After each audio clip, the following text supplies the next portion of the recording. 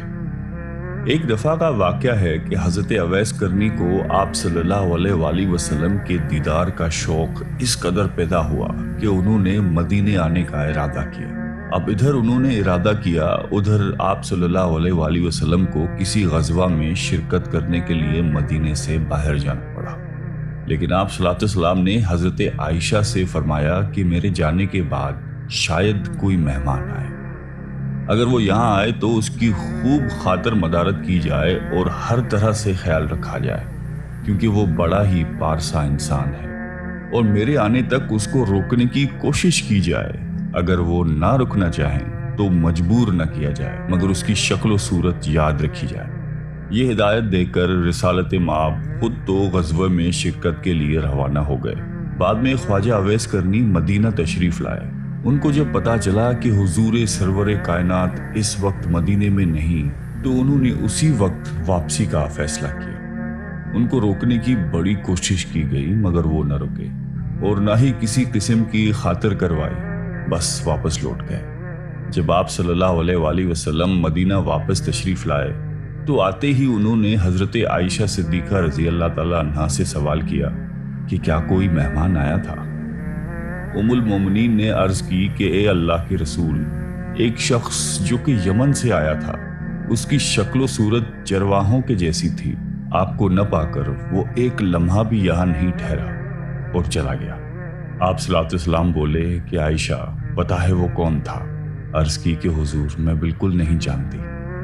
فرمایا کہ وہ اویس قرنی تھا جو میرے دیدار کے لیے یہاں آیا تھا اور دیدار کی حسرت دل ہی میں لے کر واپس چلا گیا، اور وہ ٹھہر بھی نہیں سکتا تھا کیونکہ اس کی ایک والدہ ہے جو بوڑھی ہے اور آنکھوں سے معذور ہے اور اس کی دیکھ بھال کرنے والا کوئی نہیں ہے، اس لیے اس کو ہر حال میں واپس جانا تھا۔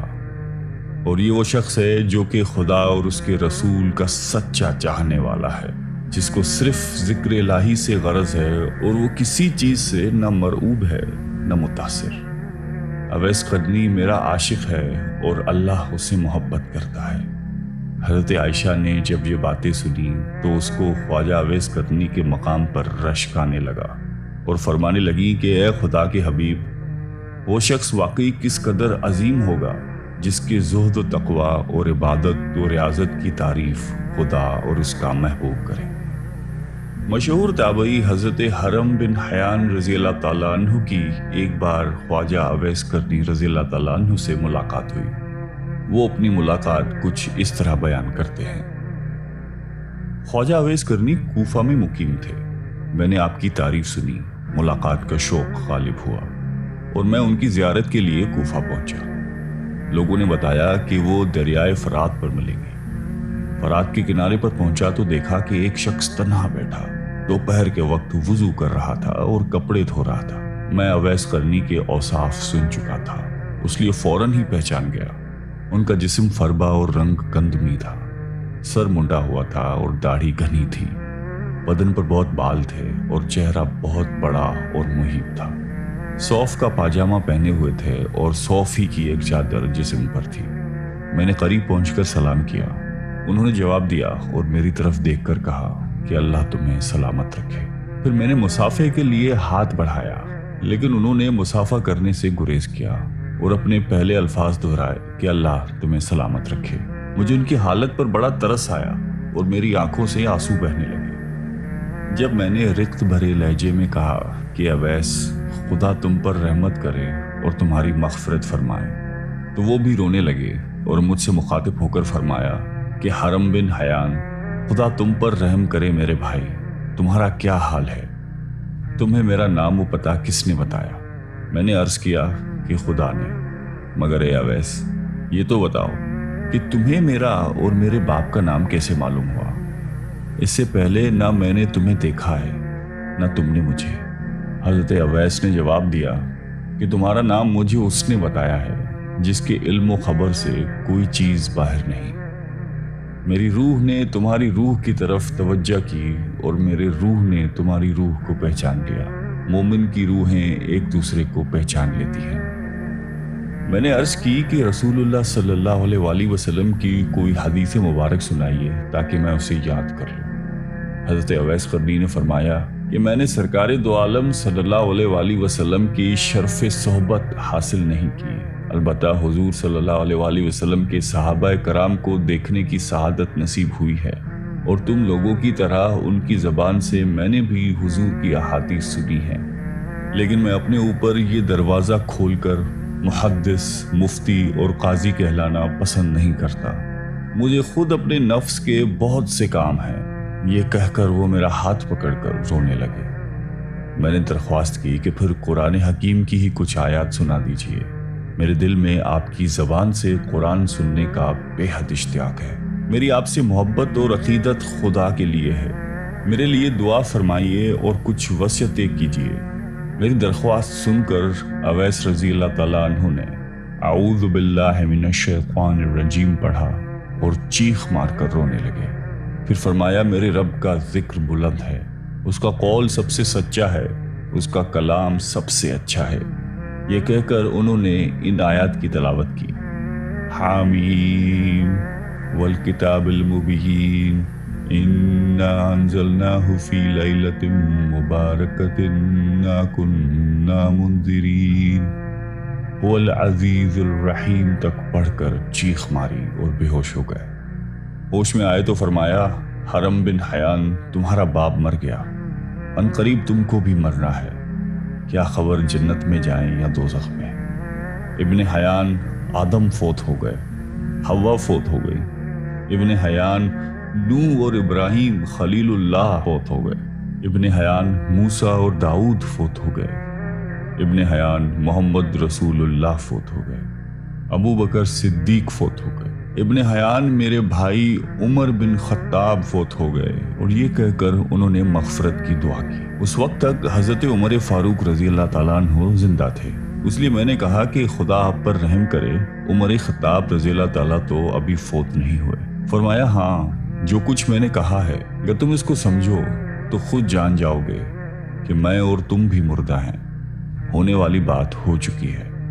اس کے بعد حضرت اویس قرنی رضی اللہ تعالیٰ عنہ نے سرکار دو عالم صلی اللہ علیہ وآلہ وسلم پر درود بھیجا، پھر کچھ اور دعائیں پڑھی اور فرمایا کہ حرم بن حیان، میری وصیت یہ ہے کہ کتاب اللہ کو مضبوطی سے پکڑو، اہل اللہ کی صحبت اختیار کرو، اور نبی کرم صلی اللہ علیہ وآلہ وسلم پر ہمیشہ درود و سلام بھیجتے رہو۔ میں نے اپنی اور تمہاری موت کی خبر دے دی، آئندہ کسی ساعت موت سے غافل نہ رہنا، واپس جا کر اپنی قوم کو بھی نصیحت کرنا اور ڈرنا، خبردار جماعت کا ساتھ کبھی نہ چھوڑنا ورنہ بے دین ہو جاؤ گے اور قیامت میں آتش دوزخ کا ایندھن بننا پڑے گا۔ پھر انہوں نے دعا کی کہ الہی، یہ شخص کہتا ہے کہ اس کو تیرے لیے مجھ سے محبت ہے اور اس نے تیرے ہی لیے مجھ سے ملاقات کی، اس لیے خدا مجھے توفیق دے کہ میں جنت میں اس کا چہرہ پہچان جاؤں اور دارالاسلام میں میری اس کی ملاقات ہو۔ وہ دنیا میں جہاں کہیں بھی ہے اس کو اپنے حفظ و امان میں رکھنا، اس کو قناعت عطا کر اس کو اپنی نعمتوں کا شکر گزار بنا اور اس کو جزائے خیر دے۔